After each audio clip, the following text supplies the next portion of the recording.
बड़ी खबर का रुख करते हैं। अमित शाह से मिलने के बाद अब क्या करेंगे कैप्टन? सवाल ये, कांग्रेस छोड़ने के बाद क्या करेंगे कैप्टन?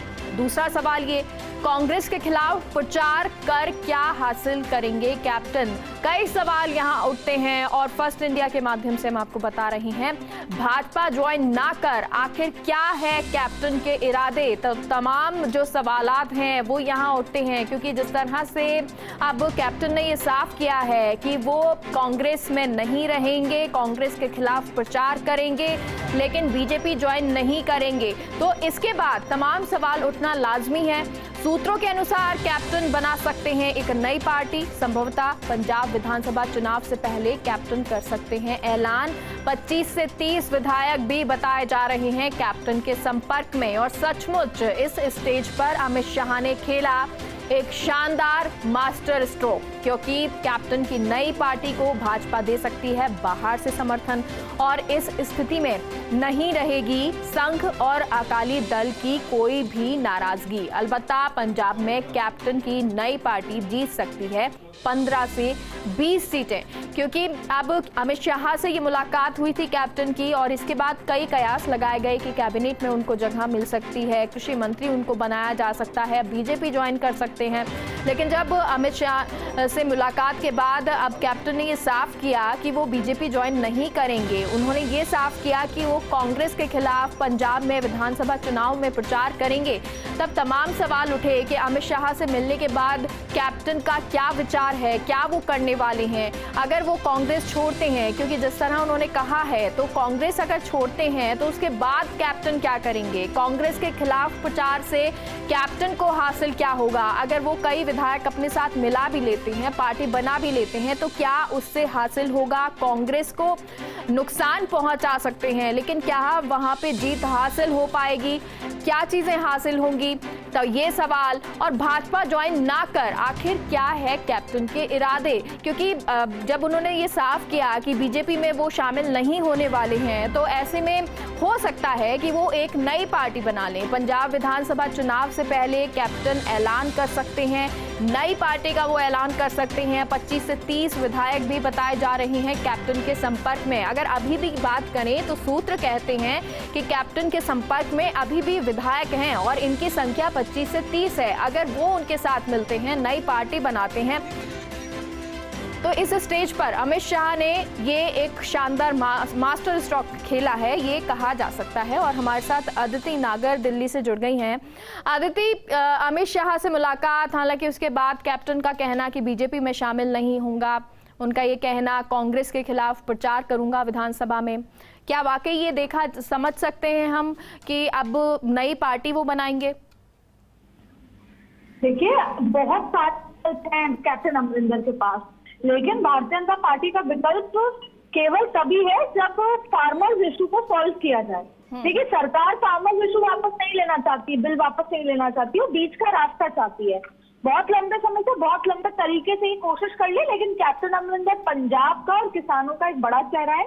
और अमरिंदर चाहे तो अगर एमएसपी पे कोई बिल बना दिया जाए, एमएसपी पे कोई बिल जो है कानून बना दिया जाए और 2-4 और चीजों में कमी बदलाव कर दिए जाए, और अगर कैप्टन अमरिंदर ऐसे गैर राजनीतिक संगठन के रूप में सरकार और किसानों के बीच का जो पुल बनकर, बीच का ब्रिज बनकर बातचीत करे, तो देखिए इससे होगा क्या।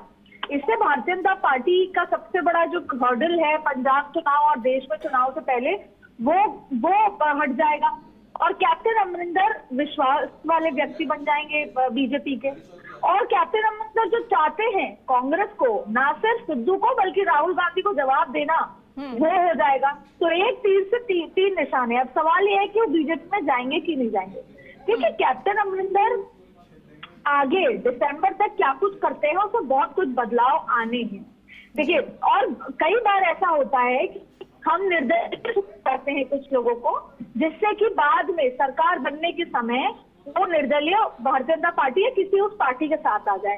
तो जो भी कुछ कैप्टन करेंगे, लेकिन अब behind the curtain Bharatiya Janata party के कंसेंट, भारतीय जनता पार्टी के साथ हाथ में हाथ मिला के करेंगे। आदिति, लेकिन देखिए जैसे आप कह रही हैं कि बीजेपी में जा सकते हैं या नई पार्टी की जो बात हो रही है, जिस तरह सूत्र कह रहे हैं, अगर 15-20 सीटें वो जीत भी जाती हैं या फिर बीजेपी बाहर से समर्थन दे भी देती है, बीजेपी वहां पर मजबूत नहीं है, ऐसी स्थिति में भी कांग्रेस के लिए वो चुनौती बन पाएंगे या कांग्रेस को हरा पाएंगे? देखिए, हम इस डिस्कशन से पहले बंगाल पे जाते हैं। बंगाल में एक बार बीजेपी में ये पहले बीजेपी बंगाल टाइम थी ही नहीं, वहां पर टीएमसी थी, वहां पर लेफ्ट पार्टी थी, फिर वहां पे कांग्रेस भी थी। लेकिन भारतीय जनता पार्टी का मोल सरकार बनाने से पहले ये था कि वो विपक्ष में तो आए। वैसे ही पंजाब में अभी तक पार्टी विपक्ष में भी नहीं है। तो सबसे बड़ी बात है कि पंजाब में अकालियों को झटका देना, क्योंकि अकाली शर्त रखने लग गए। बिल्कुल, अभी सीटें जब 10 तक भी नहीं हैं तो ऐसे में सवाल बहुत हैं, चुनौतियां बहुत हैं। लेकिन अब ये बात तो साफ है कि अब जो कैप्टन है वो कांग्रेस के खिलाफ जरूर खड़े हो गए हैं। जिस तरह से उनका अपमान हुआ और उन्होंने कहा कि वो अपमान बर्दाश्त नहीं करेंगे, तो ये देखना होगा कि वो बीजेपी में जाएंगे या फिर वो नई पार्टी बनाते हैं। बहुत बहुत शुक्रिया आदिति पूरी जानकारी के लिए।